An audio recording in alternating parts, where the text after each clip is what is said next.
My name is Mario Sprouse, and I am the musical director for a group called Circular Time, but I was Gordon Parks' music assistant for 21 years.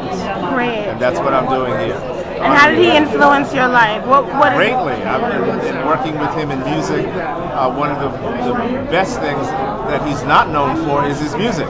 Yes, so it was my pleasure to help bring that to life, as well as understanding him as a person. I'm working at the feet of a master, so it was wonderful. What was your favorite song? Last question. Oh, Don't Misunderstand.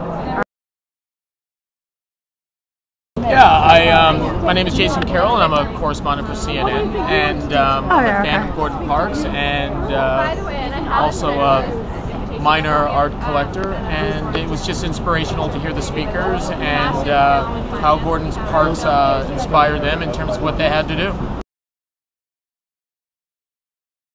How did Gordon Parks influence your photography? Just one. Well, one of the things that Gordon did that I thought was wonderful was he was a Renaissance man. He did more than one thing. He made films, he did photography, he did, like many things. He acted, he was social.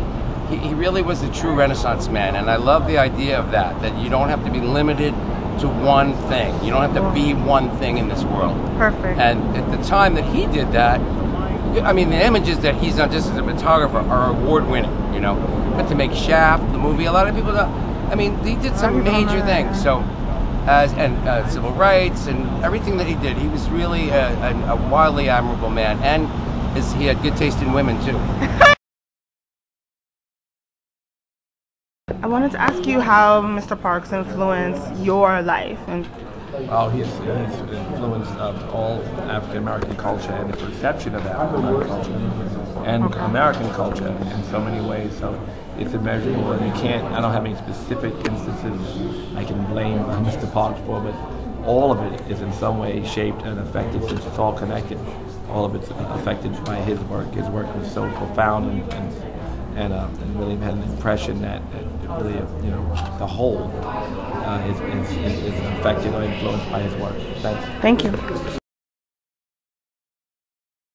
Mrs. Roy, just tell me how Gordon Parks may have influenced your designs. Wow, great question. I had the privilege of hearing him speak several years ago, and I think that anyone that dedicates their life to their art is inspiring to me. Okay. But particularly how many doors he opened, how dedicated he was, and how beautiful his work was.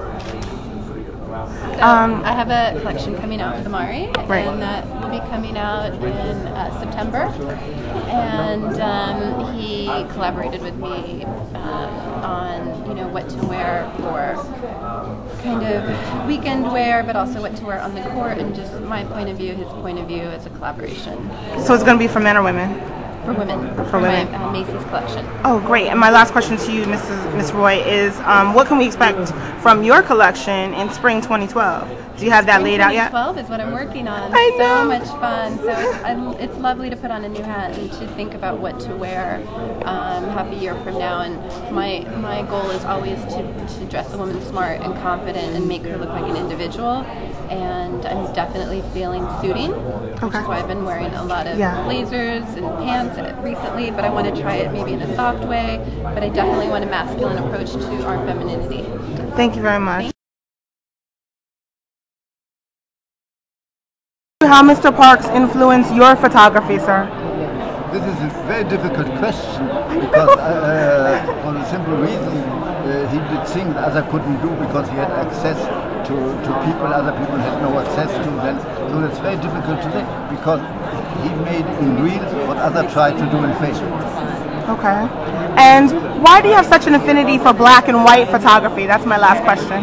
Because it's more graphic, because I wanted to become an illustrator and cartoon artist when I was very young. So I'm very much into graphic effects, that's why I like silent movies, and that's why I like black and white photos. Oh, that's beautiful. Thank you for your time, sir. Have a good evening.